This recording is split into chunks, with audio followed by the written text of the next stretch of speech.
يا ربنا اعترفنا بأننا اقترفنا وآننا أسرفنا على لظى أسرفنا. يا ربنا اعترفنا بأننا اقترفنا وآننا أسرفنا على لظى أسرفنا. فتب علينا توبة تغسل لكل حوبة واستر لنا العورات وآمن الروعات.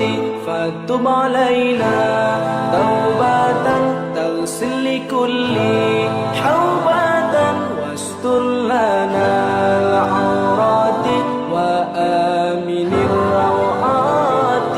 يا ربنا اعترفنا بأننا اقترفنا وآننا أسرفنا على لظى أسرفنا. يا ربنا اعترفنا بأننا اقترفنا وآننا أسرفنا على لظى أسرفنا. واغفر لوالدينا ربي ومولودينا والآل والإخوان وسائر الخلان. واغفر لوالدينا ربي ومولودينا والآل والإخوان وسائر الخلان. يا ربنا اعترفنا بأننا اقترفنا وآننا أسرفنا على لظى أسرفنا. يا ربنا اعترفنا. بسم الله الرحمن الرحيم. وقال فرعون يا أيها الملأ ما علمت لكم من إله غيري فأوقد لي يا هامان على الطين فاجعل لي صرحا لعلي أطلع إلى إله موسى وإني لأظنه من الكاذبين. واستكبر هو وجنوده في الأرض بغير الحق وظنوا أنهم إلينا لا يرجعون. فأخذناه وجنوده فنبذناهم في اليم فانظر كيف كان عاقبة الظالمين. وجعلناهم أئمة يدعون إلى النار ويوم القيامة لا ينصرون. وأتبعناهم في هذه الدنيا لعنة ويوم القيامة هم من المقبوحين. ولقد آتينا موسى الكتاب من بعد ما أهلكنا القرون الأولى بصائر للناس وهدى ورحمة لعلهم يتذكرون. وما كنت بجانب الغربي إذ قضينا إلى موسى الأمر وما كنت من الشاهدين ولكننا أنشأنا قرونا فتطاول عليهم العمر وما كنت ثاويا في أهل مدين تتلو عليهم آياتنا ولكننا كنا مرسلين. وما كنت بجانب الطور إذ نادينا ولكن رحمة من ربك لتنذر قوما ما أتاهم من نذير من قبلك لعلهم يتذكرون.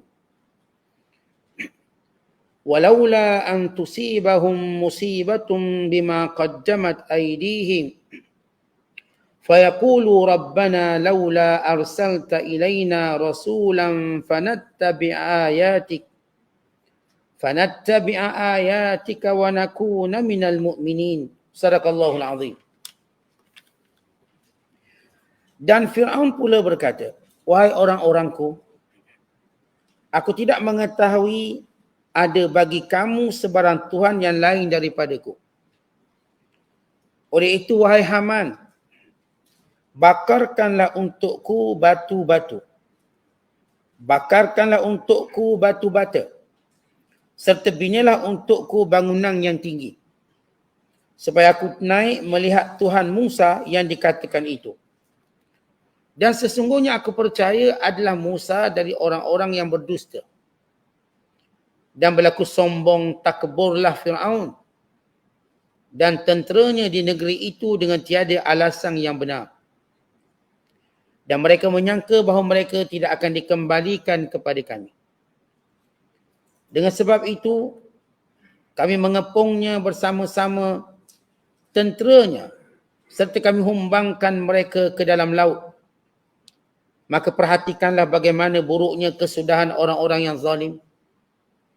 Dan kami jadikan mereka ketua-ketua dalam kesesatan yang mengajak ke neraka dengan kekufurannya. Dan pada hari kiamat pula mereka tidak mendapat sebarang pertolongan. Dan kami iringi mereka dengan laknat di dunia ini. Dan pada hari kiamat pula adalah mereka dari orang-orang yang tersingkir dari rahmat kami dengan sehina-hinanya. Dan demi sesungguhnya kami berikan kepada Nabi Musa kitab Taurat. Sesudah kami binasakan kaum-kaum yang telah lalu. Untuk menjadi panduan-panduan yang membuka hati manusia. Dan menjadi hidayah petunjuk serta membau rahmat. Semoga mereka beringat. Dan engkau wahai Muhammad tidak ada di sebelah barat tempat Nabi Musa menerima wahyu. Ketika kami sempurnakan penyerahan kitab Taurat kepadanya. Dan kau juga tidak termasuk dalam golongan yang menyaksikan peristiwa itu. Akan tetapi engkau hanya mengetahui kisah itu dengan jalan kami memberi wahyu kenabian kepadamu disebabkan kami telah mengadakan beberapa umat dari zaman Nabi Musa hingga ke zamanmu. Sampai berlanjutan masa yang mereka lalui serta kucak kacilah agama yang mereka anuti.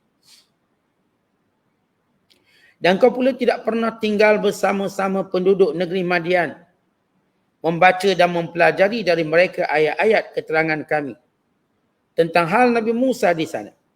Tapi kamilah yang mengutuskanmu wahai Rasul dan memberi wahyu kepadamu mengenai hal itu.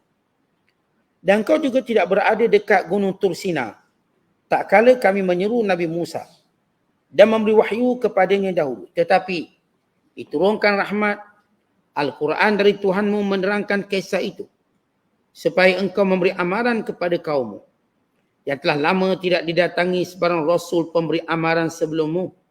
Semoga mereka beroleh pengajaran serta insaf mematuhinya. Dan kalau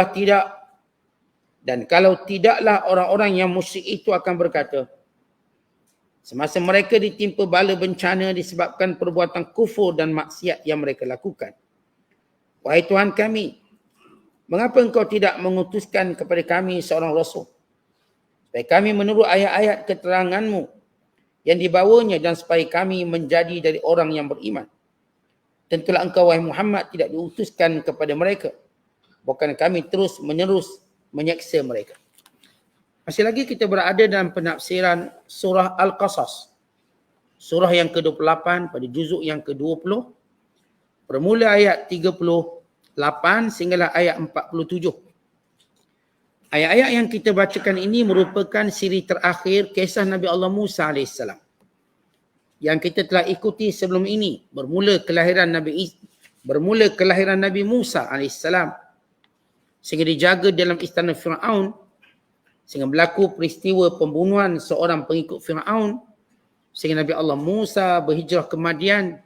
Berkahwin dengan anak Nabi Allah Shu'aib AS. Berlangsung 10 tahun. Mengembala kambing sebagai bayaran mas kahwin. Pulang ke Mesir. Kerana rindu kepada kaum keluarganya. Kemudian mendapat wahyu di pertengahan jalan. Diberikan mukjizat berupa tongkat bertukar ular dan tangan yang bercahaya. Kemudian diperintahkan bertemu dengan Fir'aun. Dan Nabi Allah Musa memohon kepada Allah Ketika mana diperintahkan bertemu dengan Fir'aun, Musa menyuarakan kebimbangannya. Kan dahulu dia pernah membunuh seorang pengikut Fir'aun. Nanti Fir'aun akan membalas dendam, menangkap, membunuhnya. Dan yang kedua, kerana dia tidak sefasih. Lidahnya tidak fasih berbicara untuk berdakwah. Dia berdoa kepada Allah supaya dilantik Harun, abangnya, sebagai Rasul. Maka Allah perkenankan doa Nabi Musa AS. Dilantik Harun menjadi Rasul untuk menyokong dakwahnya. Dan diberikan ketenangan kepada Nabi Allah Musa, jaminan Fir'aun tidak mampu mendekati, menghampirinya. Jauh sekali menangkap atau membunuhnya. Nak hampir pun tak boleh. Jauh sekali menangkap atau membunuhnya. Kemudian Allah SWT menceritakan tentang bagaimana dialog Nabi Allah Musa. Kalau sebelum ini kita telah cerita sebahagian dialog tersebut.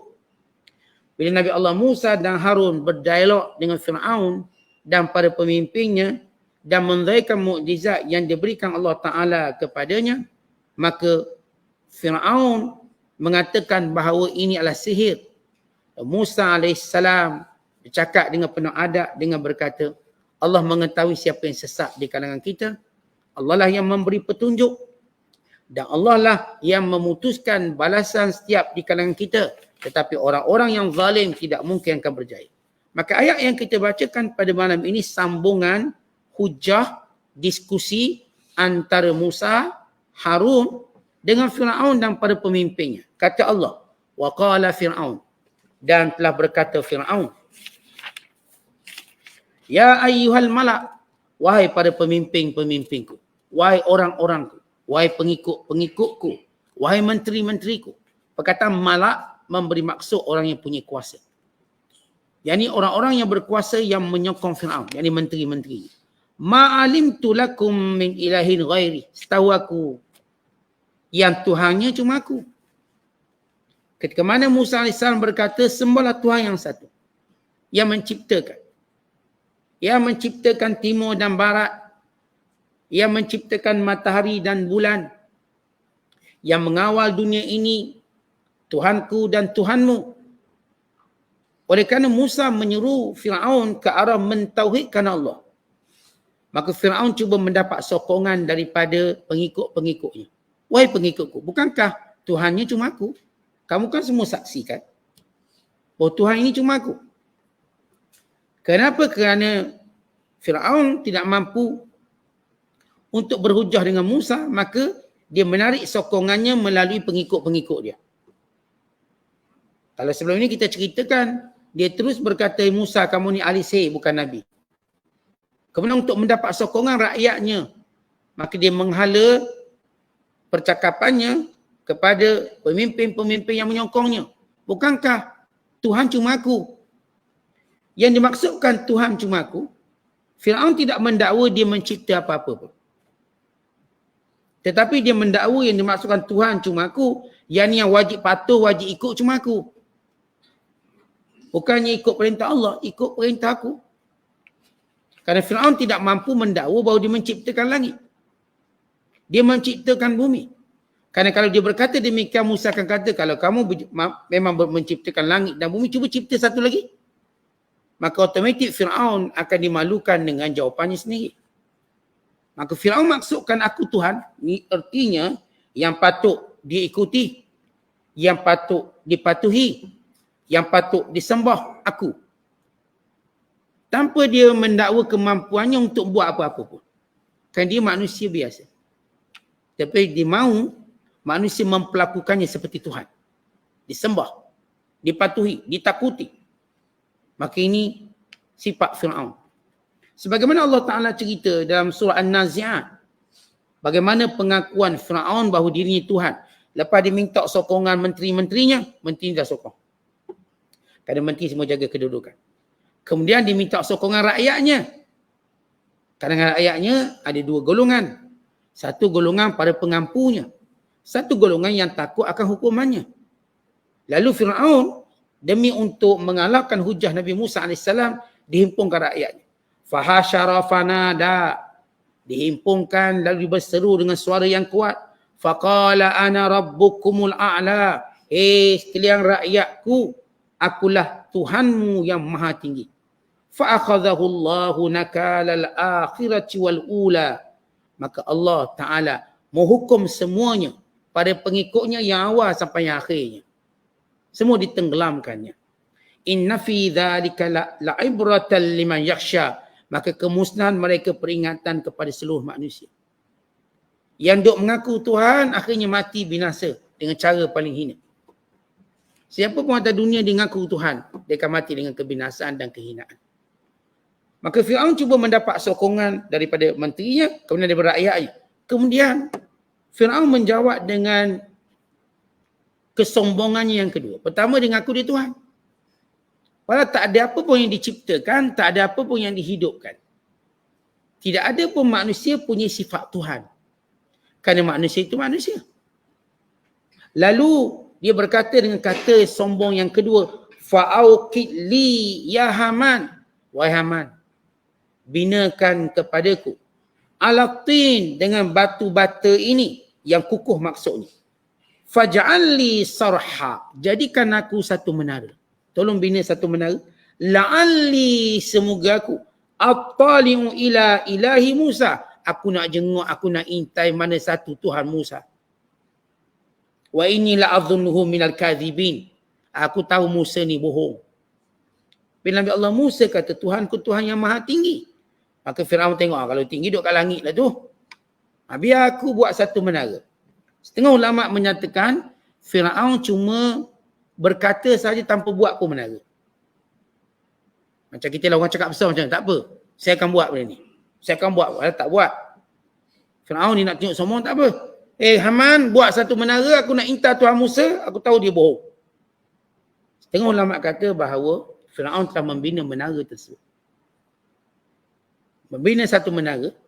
Dan setengah pengkaji sedang menyatakan tapak bina menara itu masih wujud. Setengah para ulama kata menara yang dimaksudkan ialah pembinaan piramid. Yang piramid tertinggi sekitar ketinggian dia 147 meter. Atau setengah kata 150 meter. Yang 150 meter, lebih kurang dibuatlah menara, kalau kita sebut hari ni lah, mungkin 10 tingkat, mungkin 15 tingkat. Zaman tu kira tinggi lah. Buat menara. Setengah ulama kata Firaun cuma bercakap. Kerana orang sombong kan dia suka cakap autar. Orang sombong kan tak apa-apa, nanti kita buat ni, nanti kita buat ni. Tak apa, nanti kita buat jambatan. Kita buat jambatan. Kalau tak ada sungai, sungai pun kita buat. Sebab dia rasa dia berkuasa. Nanti kita boleh buat benda ni, buat benda ni. Manusia bila dia ada kuasa, cakapnya melampau. Macam kita tengok, bukan kata yang ada kuasa. Yang dia ni tak cerdik pun kalau cakap kan kurang, kita katakan nampak kurang ilmunya.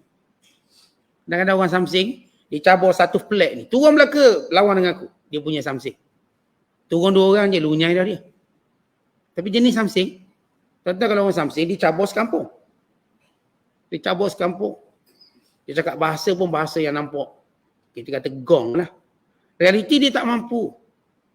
Realiti tak mampu. Firaun nak tunjuk dia punya sombong. Tak apa, bina satu menara. Aku nak tengok mana Tuhan Musa. Setengah ulama kata dia cuma menyebut dengan tujuan menunjukkan kesombongan. Setengah kata dia membinanya. Setengah ulama pula kata yang dimaksudkan menara di sini piramid atau piramid. Atau bahasa Arab panggil haram atau ahram. Ahram ialah piramid-piramid. Yang piramid paling tinggi yang dicatatkan ialah 150 meter. Secara kasar, secara ukuran. Ada yang sebut secara tepat 147 meter. Yang saya kata kalau tingkat tu 5 meter, 150 meter 10 tingkat. Kalau kita kata satu tingkat tu 3 meter, maka dia mungkin 15 tingkat. Ketinggiannya. Ini ketinggian menara Firaun. Yang Firaun merasa menyuruh Haman ialah menteri dia. Dan engineer negara. Arkitek bagi negara. Orang penting bagi Firaun. Dari sudut menasihatinya. Lalu Allah Ta'ala menceritakan sesudah kesombongan. 2 kesombongan ditunjuk. Pertama, dia kata setahu aku tak ada Tuhan lain melainkan aku. Satu sombong. Sombong dia kedua, kita bina menara tinggi, kita intai Tuhan Musa. Musa ni bohong. Wastakbara huwa Kata Allah, Fir'aun menunjukkan kesombongannya. Huwa, yakni Fir'aun itu sendiri. Wa junuduhu, dan tentera-tenteranya juga sombong dengan menggelak ataupun kita kata ketawakan Nabi Allah Musa, persendakan Nabi Allah Musa.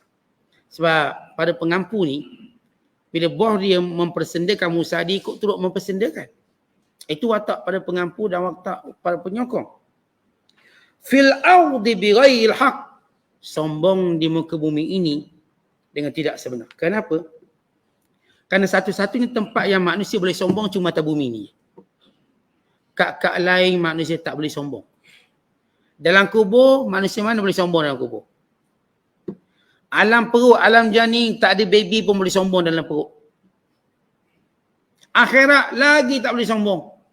Disebut dalam hadis, orang-orang yang sombong itu akhirat dibangkitkan dalam keadaan sebesar zarrah. Kecil je, jadi macam orang kenek. Lalu dipijak-pijak oleh manusia. Orang sombong ni, Allah akan bangkitkan dia ka'amthali zarrah. Seperti zarrah yang kecil. Zarrah ni macam debu kecil je. Dia kata macam orang kenek je. Macam cerita Atromen pijak bangunan. Kecil macam tu. Dia terlalu kecil dan manusia memijak-mijaknya. Menginjak-injaknya orang sombong. Yang sombong atas dunia dibangkitkan dalam keadaan kenik akhirat kelak. Sebab tu kita selalu doa biar kita tak sombong. Nanti kita kata Allahumma ja'al fi aini saghira wa fi a'yunin nasi kabira. Ya Allah, jadikan aku pada pandanganku kecil, pada pandangan orang kepadaku besar. Maknanya biar kita tengok diri kita ni kedai, tak ada apa-apa. Biar kita tengok diri kita ni tak ada lebih apa pun. Orang lain nak tengok besar kita, bagus kita, hebat, itu orang lain bukan kita. Orang nak nampak kita hebat.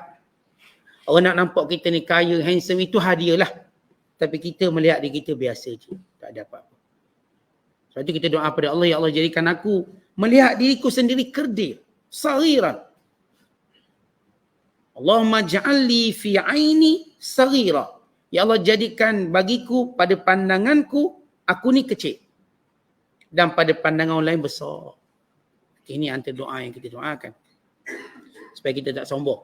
Sebab manusia ni, tuan-tuan sekalian, sombongnya lebih cepat daripada air yang turun daripada tempat tinggi menuju ke bawah. Kita kadang-kadang lebih sikit je. Dah, rasa sombong lebih sikit. Baru menang 1-0, sombong dah. Padahal perlawanan tak habis lagi. Tahu-tahu kena 5-1, dah jam. Dia sikit baru nampak macam nak menang, sombong dah ada. Baru nampak macam nak berjaya, sombong dah ada. Tak berjaya lagi. Lepas ni aku projek 4 juta, kaya.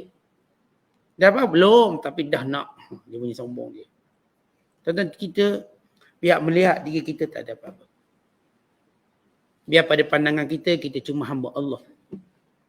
Yang dilahirkan lemah, yang memerlukan pertolongan Allah.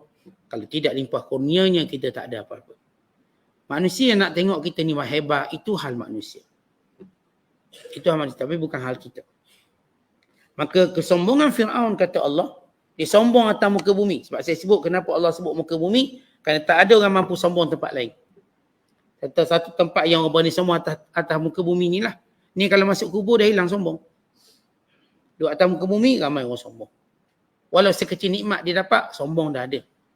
Lalu kata Allah Ta'ala, وَظَنُّوا أَنَّهُمْ إِلَيْنَا لَا يُرْجَعُونَ. Dan orang sombong ni dia ada satu sifat. Sifat dia rasa dia tak akan mati dan tak kembali pada Allah. Kita kalau fikir mati, kita tak akan sombong. Kalau hari ni kita fikir kita akan mati. Tuan-tuan nak sombong siapa? Kita akan kembali pada Allah tak? Saya tak nak sombong siapa pun. Saya rasa saya cuma orang biasa je. Jadi perangai orang sombong kata Allah kerana mereka menyangka mereka tak akan kembali kepada kami. Fa'akhadnahu, lalu kami binasakan Fir'aun. Wa junudahu, dan tenteranya sekali, menunjukkan kita kalau kawan orang sombong dengan kita kena sekali. Kita kalau tengok orang sombong, kita ada dua pilihan. Wa imma kita tegur dia. Wa imma kita menjauhkan diri daripadanya. Kalau tidak, musibahnya kena pada kita. Sebab tu kita jangan duduk dengan orang sombong. Sebab kita tak akan selamat. Siapa pun duduk dengan sombong tak akan selamat. Yang sombong dengan perkataan, yang sombong dengan perbuatan tak selamat. kita berlindung diri kepada Allah daripada golongan-golongan ini. Atau daripada sifat ini, daripada kita ada atau orang yang kita sayang ada. Fanabadnahum fil yam. Lalu kami campakkan mereka ke dalam laut. Maksudnya ialah bila laut itu dikeringkan, Nabi Allah Musa pukul tongkat, maka laut itu terbuka. Ketika mana mereka melaluinya, maka laut tadi tertutup. Lalu melambung-lambungkan mereka. Tengok, dalam proses ombak ni bertangkuk. Maka kan kita tahu sifat ombak tadi dia boleh lambungkan kapal. Ni kapal di laut, di lambung ombak. Fanabadnahu seperti dicampak-campak. Seperti mayat tu artinya tentera Firaun tercampak-campak di gulungan air. Kejap ujung sana, kejap ujung sini. Umpama orang kalau dia hanyut air terjun tu, ataupun air jeram yang deras, dia macam tercampak-campak. Sana ke sana. Sampailah dibinasa. Fangzur. Kata Allah, lihat dan fikirkanlah. Perkataan nazar di sini bukan setakat tengok. Sebab kita tak tengok kejadian tu berlaku lama dah. Maksud fangzur di sini ialah fikirkanlah. Renungkanlah. Tetapi bila kita ni manusia ada imajinasi. Kalau orang cerita benda serang, benda yang takut, kita dah macam kita tengok benda tu. Orang cerita tadi berlaku macam ni. Kita macam bayang. Kadang-kadang yang tengok tu tak ngeri, yang dengar tu ngeri. Ngerinya, saya tak ngeri, saya yang tengok. Yang awak ngeri lebih kenapa? Sebab manusia ni ada imajinasi. Maka Allah bila cerita ini, Allah kata bayangkan. Faham tu? Bayangkan. Macam mana ombak tu lambung-lambungkan dia sehingga dia binasa. Tuan-tuan kalau orang biasa lemas. Rasa macam mana orang lemas ni? Kita rasa lemas macam tertelang air laut ni. Dengan ombak pula, dengan tertelang air, masuk pula dalam hidung, masuk pula dalam telinga. Bayangkan kesakitan dia. Kesakitan orang yang mati di lambung ombak ini. Lalu kata Allah, fangzur, cuba bayangkan. Cuba renungkan. Dan cuba fikirkan. Kaifa kana akibatul zalimin. Demikian setiap akibat hukuman orang zalim. Maksudnya ialah, bukan maksud, orang zalim semuanya di lambung ombak. Orang zalim semuanya di lambung ombak. Tak. Orang zalim semuanya akan diazab oleh Allah dengan azab yang dahsyat. Ini sebahagian kedahsyatan azab Allah. Banyak lagi azab Allah ni. Yang kena gempa bumi, yang kena halilintarnya, panas petirnya, yang ribut taufan, yang banjirnya. Banyak. Allah nak beritahu kepada hamba-hambanya, dahsyat hukum Allah, dahsyat. Siapa pun zalim ni dahsyat. Dan dahsyat yang menanti mereka ialah azab kuburnya nanti. Azab kubur datang api neraka pagi dan petang. Kepanasannya. Azabnya. Contoh kalau dalam kubur ni, kalau tak ada neraka, duduk dalam kubur tu pun dah azab. Kita kalau dikurung dalam satu bilik, dah azab. Kalau kita terkurung dalam bilik air terkurung, kunci tak dibuka, rasa tak azab? Kurung bilik air rumah sendiri. Jerit kita. Kena pula isteri kita dah pergi kerja, dah habis dah kita. Otok tak jadi apa. Ni yang ketawa ada pengalaman semua ni. Sumbat bilik air macam mana ni? Padahal bilik air, nangis lah seorang-seorang, nangis. Dah lama tak nangis, boleh nangis bilik air terkunci. Padahal tu, bilik air tu, okey lah. Kan comel bilik air bunga pun ada. Dalam bilik air tu, lawa, boleh mandi lama sikit, tak boleh dicemas lah. Ketuk, biar orang buka. Ini kalau kita terkunci bilik air, bayangkan terkurung dalam kubur. Kalau tak ada neraka, kalau. Cukup kegelapannya satu azab. Kesempitannya satu azab. Tapi yang Allah beritahu dalam kubur itu pelbagai azab.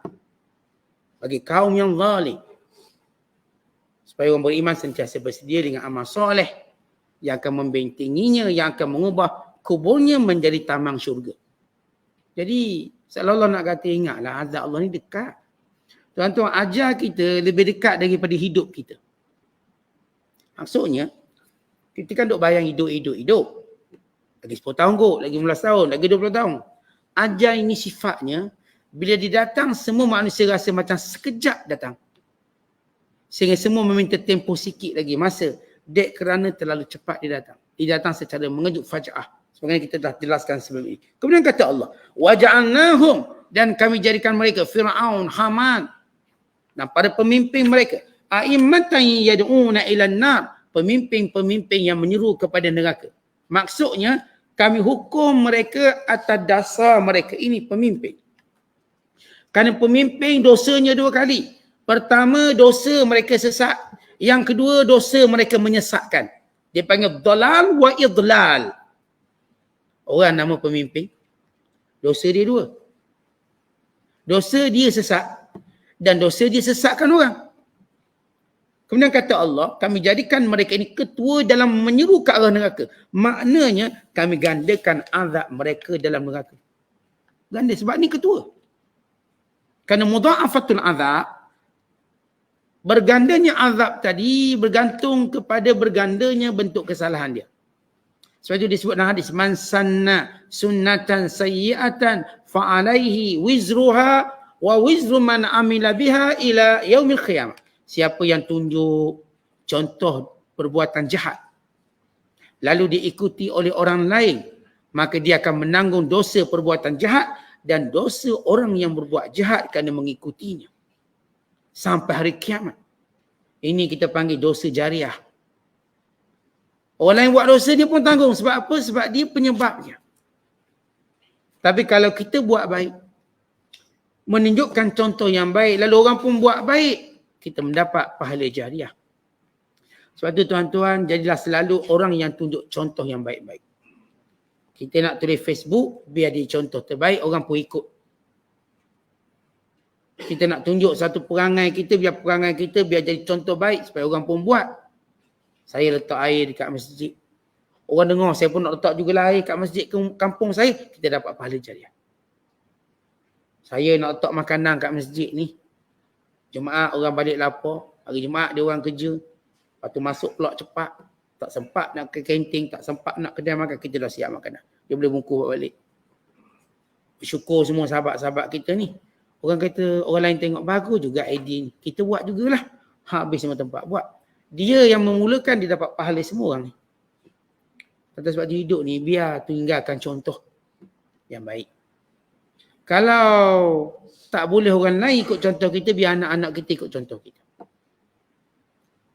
Kita solat duha kat rumah, biar anak-anak nampak contoh itu sampai dia pun buat sekali. Akhirnya kita dapat pahala anak kita sampailah anak kita besar. Sebab kita tunjuk contoh tu. Kita yang tunjuk contoh baca maksurat sebelum tidur. Anak kita ngikut. Baca al-Mulk sebelum tidur. Anak kita ngikut sampai ketua dia amalkan. Sebab apa ayah dia amalkan. Maka kita dapat pahala sampai hari kiamat. Pahala berterusan.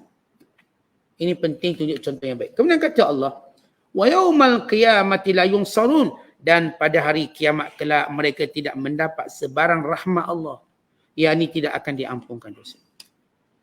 Tuhan tak ampun dosa Fir'aun. Tuhan tak ampun dosa tentera Fir'aun kerana semua mereka ini mati dalam kekufuran. Maka Allah gandakan. Dan demikian Allah gandakan setiap orang yang bersifat jahat dan menyesatkan. Kemudian kata Allah, wa atba'nahum, dan kami ikuti pula seksaan yang berikutnya fi hadhihi dunya, dalam kehidupan dunia ini, la'nah. Apa maksud la'nah? Tuan-tuan, orang tak sebut tentang mereka, melainkan orang sebut tentang kejahatan mereka. Kita kalau sebut Fir'aun, nama tu pun dah geli-geleman. Kalau kita boleh tak saya panggil Fir'aun? Jangan. Kenapa? Ini nama laknat. Tuan-tuan, ada tak orang yang dia sekalian kata tak apalah, panggillah saya Fir'aun, saya okey. Tak ada orang. Sebab ini nama laknat. Bila nama tu laknat, nak letak pun kita dah rasa tak selesa. Kerana nama tu sendiri laknat. Apatah lagi tuannya. Macam iblis juga. Mana ada orang letak nama dia iblis walau dia jahat. Mula hari ni kamu jahat sangat. Masjid pun tak pergi, surau tak pergi, semayang pun tak. Kami namakan kamu iblis. Oi, jangan. Kenapa? Teruk no iblis. Ya kan nama dia dilaknat.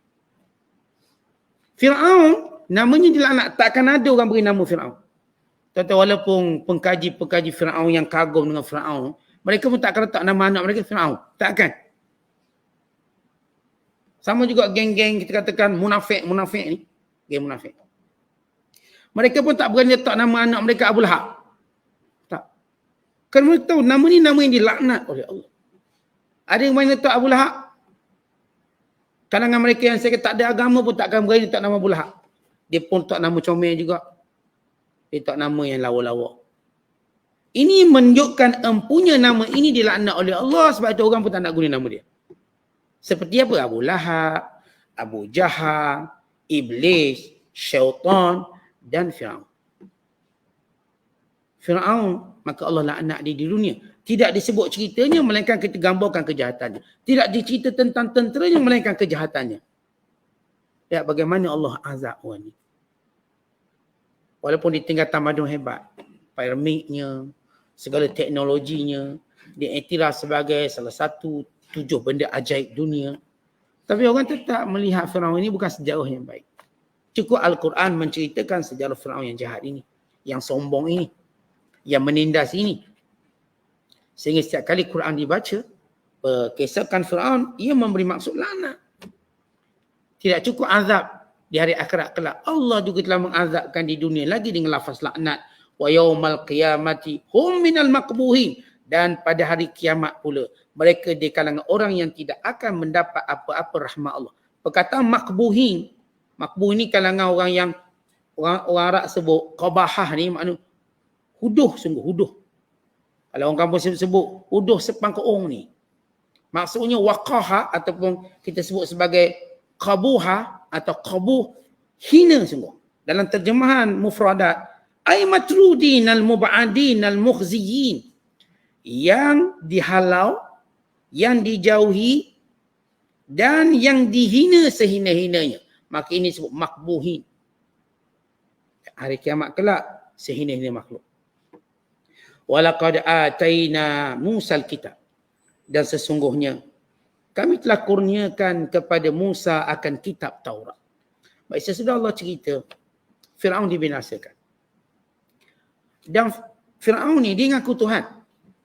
Dan kesan pengakuan Tuhan itu sedikit sebanyak telah mempengaruhi sebahagian Bani Israel. Tentang bila pemerintah jahat, lalu dia pun buatlah undang-undang jahat. Sebahagian undang-undang tadi tetap memberi kesan pada rakyat dia. Sehingga rakyat ni mungkin jadi jahat juga. Dia macam gini lah kita kalau dalam keluarga. Perangai ayah tu teruk. Walaupun anak dia ni dah belajar, bagus masjid. Tapi sebahagian perangai ayah dia lekat juga dia. Lekat. Kalau jenis ayah dia pemalas, dia pun jangan macam malas juga. Dia ada genetik sikit. Kena. Itu bukan senang kita nak buang perangai yang terpengaruh dengan sistem. Tetapi kita duduk dalam negara kita sebagai contoh. Sebagian undang-undang tadi mempengaruhi kita. Sebagian undang-undang mempengaruhi kita.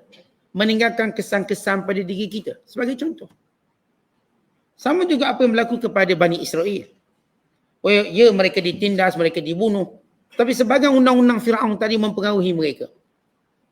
Sehingga sebagian mereka masih menyangka benar bahawa Firaun itu Tuhan.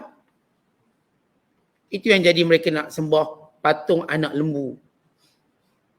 Kesan daripada sistem penyembahan berhala dan penyembahan Firaun di negara Mesir. Walaupun di sebalik Firaun ni zalim, jahat, rakyat Bani Israel membencinya, tapi beberapa perbuatan Firaun itu seperti mempengaruhi. Kita tengok anak-anak kita lah. Sebahagian daripada pengaruh tak baik TikToknya, Instagramnya mempengaruhi mereka. Perangai itu mempengaruhi lah. Sekolah tahfiz lah. Tahfiz apa Quran. Tapi dia ada pengaruh sikit. Perbuatan-perbuatan itu. Ini kan juga Bani Israel. Memang Firaun jahat, tapi mempengaruhi perangai. Kerana itu Allah turunkan kitab Taurat selepas binasanya Firaun. Kenapa? Kitab ini untuk terus menjadi panduan. Untuk menceritakan tentang ketuhanan yang sebenar. Untuk menceritakan akidah yang betul. Kitab panduan. Ya, kerana Musa lisan saja tak cukup. Perlu ada kitab wahyu. Dan kita tahu kitab Taurat, kitab yang besar. Kerana kitab ini ialah kitab yang bersifat hukum hakam.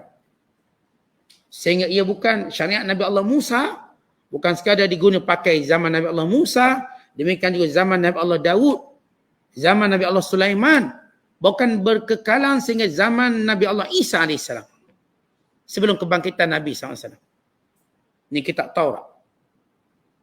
Kita tahu bila tersebut kitab Taurat merupakan kitab wahyu, hukum hakam yang pertama.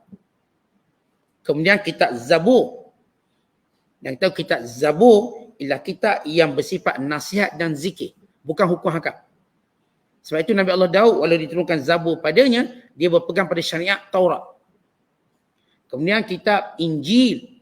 Kitab Injil membetulkan penyelewengan yang berlaku dalam kitab Taurat. Berapa penyelewengan? Pembetulan. Itu turun kitab Injil pada Nabi Isa AS. Sehingga turunnya Al-Quran membatalkan semua kitab itu.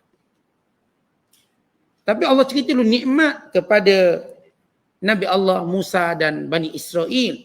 Dan sebagai satu cara menjaga akidah kesesatan mereka yang saya katakan beratus tahun kerana pengaruh Fir'aun. Yang sebagian mereka masih cenderung menyembah patung-patung dan sebagainya. Maka Musa nak rawat mereka. Bukan sekadar dengan mereka bersama dengan Nabi Musa AS. Perlunya ada satu kitab panduan. Macam kita lah, saya duduk ceramah misalnya. Yang saya ceramah, kitab tu kena ada. Kenapa kalau waktu tak ada, dia boleh tengok kitab. Dia boleh tengok rujuk balik apa yang ustaz ajar. Maka jadi panduan.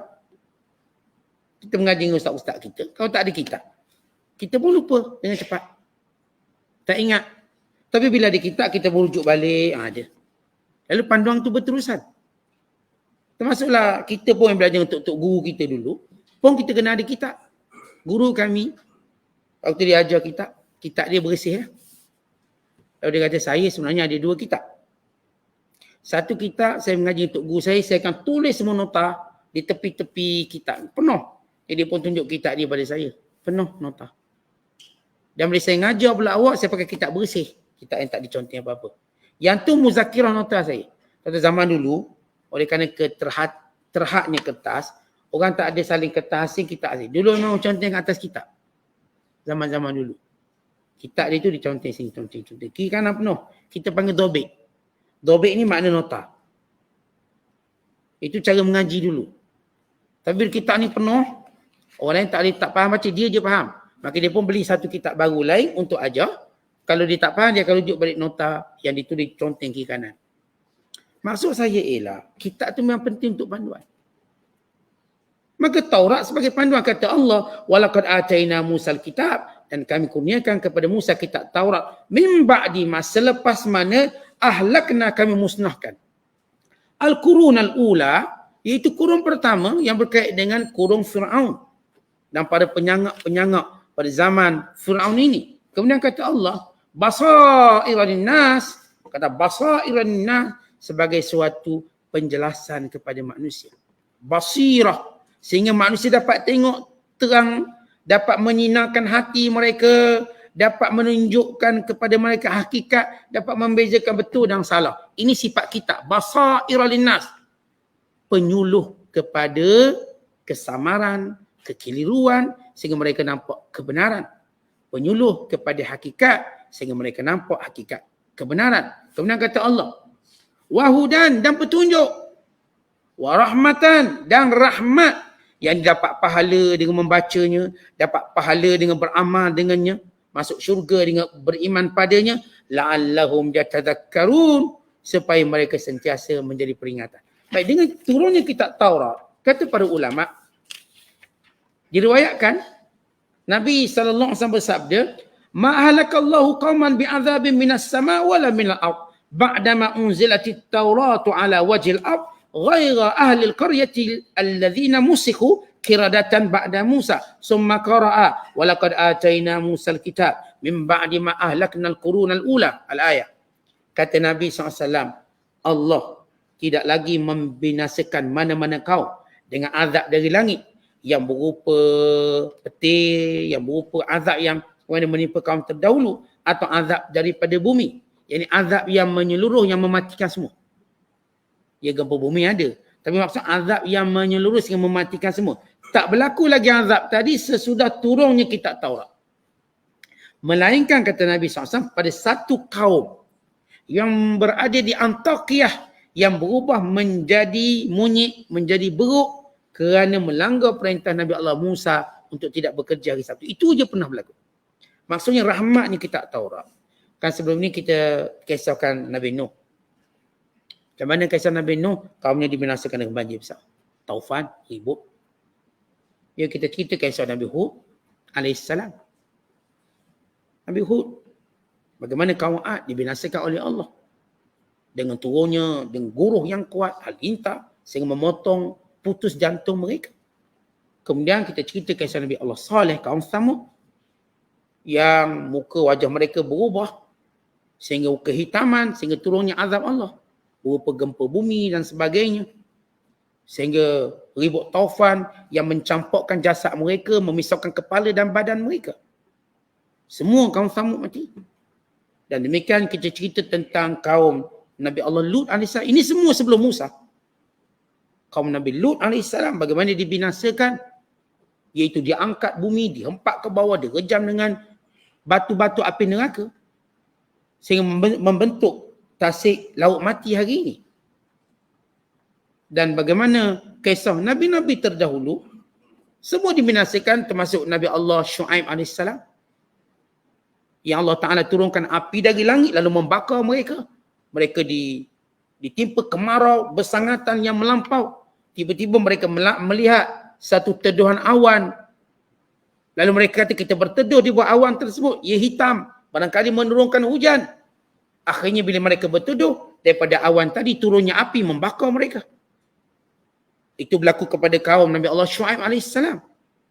Kisah di Madian kita dah baca. Tetapi selepas itu tidak ada lagi berlaku selepas turunnya kitab Taurat. Azab yang paling menyeru terakhir berlaku kepada Fir'aun. Dan selepas itu Nabi Allah Musa.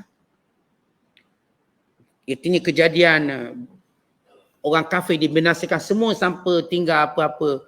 Seorang pun tak ditinggalkan. Yang last kali ialah Fir'aun dan tentera. Ada selepas itu tak berlaku lagi. Tak berlaku lagi azab yang menyeluruh. Maknanya kalau kena pun 3-4 kerak ni. Dia tak kena sekampung. Dia tak kena satu negeri. Dia tak kena. Kerana keberkatan kitab Taurat.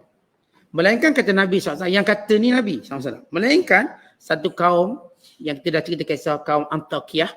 Yang Allah sebut dalam Quran. Walaqad alimtumul ladhina tadaw minkum fis sabj. Fakulna lahum kunu kiradatan khasiin.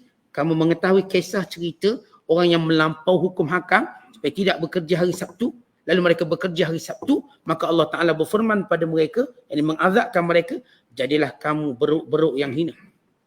Monyet-monyet yang hina. Itu je melibatkan sekampung kena.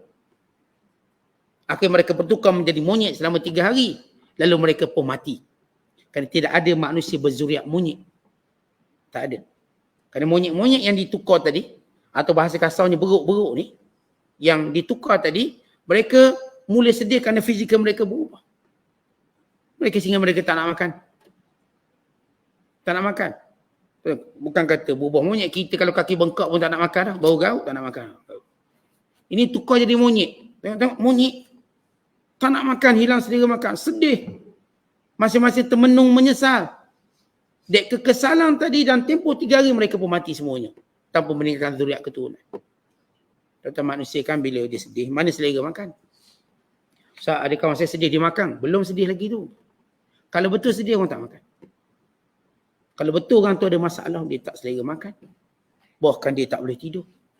Kata orang yang kena hukum gantung. Berapa hari sebelum kena hukum gantung, maka selera dah hilang. Tidur dah tak boleh. Termenung. Dia akan digantung nanti. Dia akan disuntik mati nanti. Dia akan letak atas kursi karam nanti. Dah tak fikir. Dia mula takut. Apa yang akan berlaku selepas ini? Takut yang bersangatan. Ini kan pula yang bertukar jadi beruk. Tengok berbulu semua badan. Tengok bini beruk, laki pun beruk. Semua ni. Dek mereka melampau hari Sabtu larangan. Akhirnya 3 hari mereka berada kat dalam duka cita, lalu semuanya mati. Hanya itu je satu kampung yang dibinasakan seluruhnya. Lepas tu tak ada kebinasaan. Selepas turunnya kitab Taurat. Maka ini antara kemuliaan bila turunnya satu kitab. Kenapa? Kerana manusia ada panduan dia. Dan sebab itu juga bila Al-Quran diturunkan, Allah tidak binasakan manusia secara umum. Ya, kita tak nafikan ada sekelompok ni dibinasakan. Tapi bukan secara umum. Dia tak ada hilang satu negara hilang dia azab. Tak. Kerana Quran itu panduan dan bila manusia kembali melihat, merenung sebagai mereka beriman. Kerana keberkatan Al-Quran lagi besar keberkatannya kerana sifat kitab tadi sampai hari kiamat. Taurat dia punya valid dia sampai turunnya Quran. Bila itu Quran dia tak valid lagi. Kerana dia sudah ada penambahan yang banyak. Dah tokok tambah pengurangan yang banyak. Maka ini antara kelebihan kitab Taurat. Kata Allah, kami tidak musnahkan lagi sebab kitab Taurat sudah menjadi panduan manusia pada waktu itu. Pada zaman itu. Wallahu a'lam. Assalamualaikum.